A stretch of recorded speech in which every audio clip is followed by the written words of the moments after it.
Kalian pasti tidak asing dong dengan aplikasi dating app yang sudah marak sekarang. Salah satunya aplikasi Bumble. Ya, jadi di cerita kali ini ada seorang gadis cantik, masih muda, ambisius, dan baru saja berusia 23 tahun. Gadis itu bernama Lauren Smith Fields. Ia punya masa depan yang cerah di depannya. Tapi siapa sangka pada tanggal 12 Desember 2021 hidupnya berakhir dengan tragis di sebuah apartemen kecil setelah kencan dengan pria yang baru saja dikenalnya lewat aplikasi Bumble.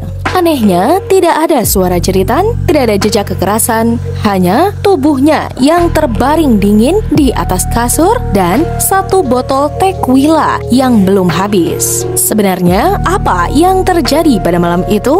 Mengapa pria yang terakhir melihatnya hidup tidak pernah menjadi tersangka dan malah keluarga korban yang mengemis untuk kepedulian para aparat kepolisian terhadap kasus ini? Sebelum kita masuk ke ceritanya, jangan lupa untuk diklik subscribe dan nyalakan lonceng notifikasinya. Sekarang mari kita kupas di cerita hari ini.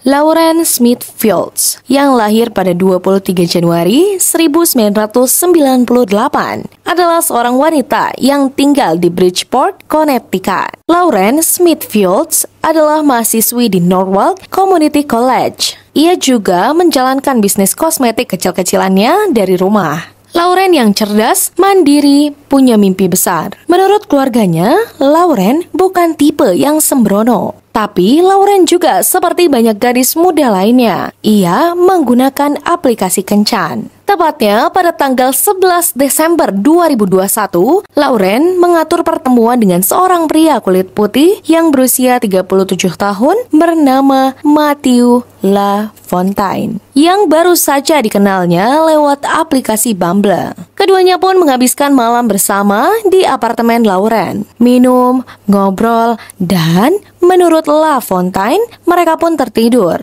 Keesokan paginya, tepat pada tanggal 12 Desember 2021, Lauren tidak bangun-bangun. Akhirnya, pada pukul 6 pagi, Matthew LaFontaine pun menghubungi 911. Dengan suara yang panik, dia pun melaporkan bahwa Lauren tidak sadarkan diri. Matthew mengaku ia bangun dan melihat darah keluar dari hidung Lauren. Tubuhnya pun dingin, tapi ia tetap mencoba CPR. CPR adalah singkatan dari Cardiopulmonary Resuscitation atau yang disebut juga prosedur medis darurat yang dilakukan ketika seseorang mengalami henti jantung atau henti nafas. Setelah melakukan hal tersebut, petugas pun akhirnya tiba. Namun, naasnya, Lauren sudah dinyatakan meninggal dunia.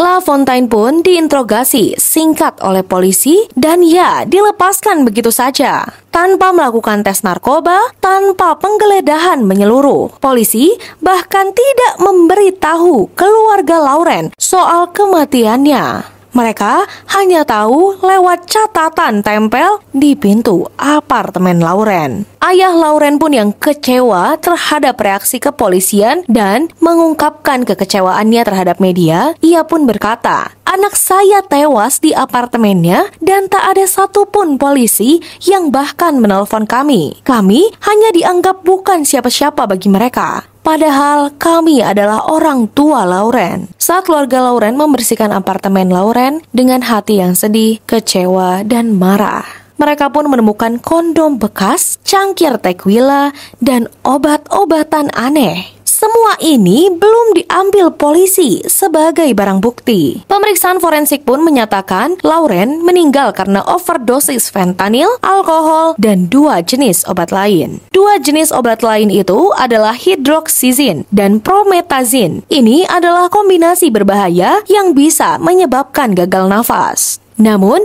Lauren sendiri sebenarnya tidak mempunyai riwayat penyalahgunaan obat. keluarganya dengan sangat yakin seseorang telah memasukkan sesuatu kepada minuman Lauren. Matthew LaFontaine adalah pria asing bagi keluarga Lauren. Ia mengaku tidak tahu Lauren menggunakan narkoba. Ia bilang mereka hanya minum tequila dan nonton film. Tapi ada hal yang membuat kejanggalan. Beberapa pesan di HP Lauren telah dihapus. Kamera pengawas gedung pun tak merekam siapapun yang masuk, tapi juga tidak melihat Lauren keluar. Lalu, bagaimana bisa seseorang memasukkan obat ke tubuhnya? Dan pertanyaan besar pun muncul. Kenapa LaFontaine tidak diperiksa lebih lanjut? Kenapa seorang pria kulit putih dianggap tidak mencurigakan hanya karena dia kooperatif? Sebenarnya dari hal ini, banyak yang melihat ini sebagai contoh ketimpangan rasial dalam penegakan hukum.